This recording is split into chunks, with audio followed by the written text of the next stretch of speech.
Hi there, welcome back to Scot Goes Pop. My name is James Kelly, and Kate Forbes has announced that she will be standing down as an MSP next year, which puts an end for the foreseeable future to any hopes that she might become First Minister and SNP leader.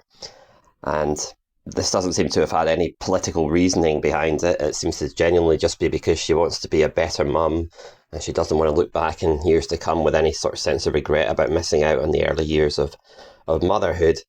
But it certainly has a massive political effect, and I would say this is as devastating a blow to the independence cause as the publication of the ridiculous strategy for independence a few days ago, because for as long as Kate Forbes remained a possible successor to John Swinney, we had the prospect that we could get back to the Alex Salmond, Nicola Sturgeon years, where we had a leader with the X factor who could sort of transcend the movement and connect with people in a way that most politicians can, and was, a really strong electoral winner.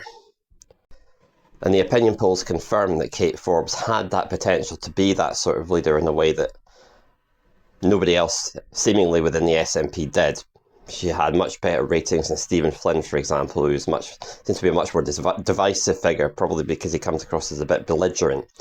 I think he would be a bit like an Alex Salmond type leader in the sense that he would be Marmite. Some people would love him, some people would hate him. But I suppose it did work with Alex Salmond, and hopefully it might work with Stephen Flynn, and we're just going to have to hope it does, because he does seem to be the only game in town left now. I always try to look on the bright side in situations like this, and I suppose you could argue at least now Kate Forbes will not become leader and bring any sort of neoliberal baggage with her. I always thought that was a massively exaggerated danger, because I always got the impression that any neoliberal views she held were tempered by progressive instincts as well, and that she would have been held back by other people in the party anyway, even if she wanted to move too far to the right. But at least that danger has now been taken away. So we look towards probably Stephen Flynn, but the problem with Flynn is that I get the impression he's extremely ambitious, but he's ambitious to be a devolved First Minister and to be an effective devolved First Minister and to make the SNP popular. He doesn't seem to be ambitious to make Scotland independent in the near future.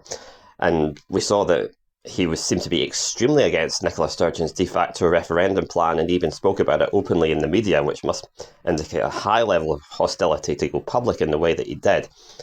And it's hard to see him even being interested in breaking the logjam. He'd probably just continue to push this referendum idea, and we just must get another push for a referendum and another push for a referendum, and nothing ever actually happening, and no thinking out of the side of the box to try and find a different way forward. If only he would have a change of heart about that. If you could imagine him coming forward with a personal roadmap towards independence that had a credible, plausible process aspect to it, then that would be a tremendous relief, and I'm sure we could all get behind him. Or if he doesn't do that, there's an opening for somebody else. None of his rivals, I think, have much of a chance as things stand. But if you imagine that one of them came forward and championed a credible plan for independence, a lot of people would walk through fire to make that person leader instead of Stephen Flynn. So, although this does feel like a terrible setback for independence that Kate Forbes is no longer in the mix, things have a habit of turning up, and hopefully something that we can't foresee is about to turn up.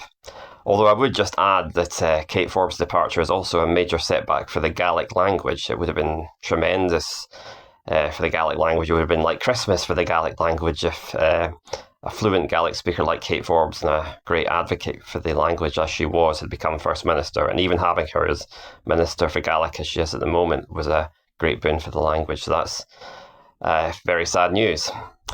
But anyway, that's it for now. If you're enjoying this content, please subscribe to my YouTube channel, and I'll see you later.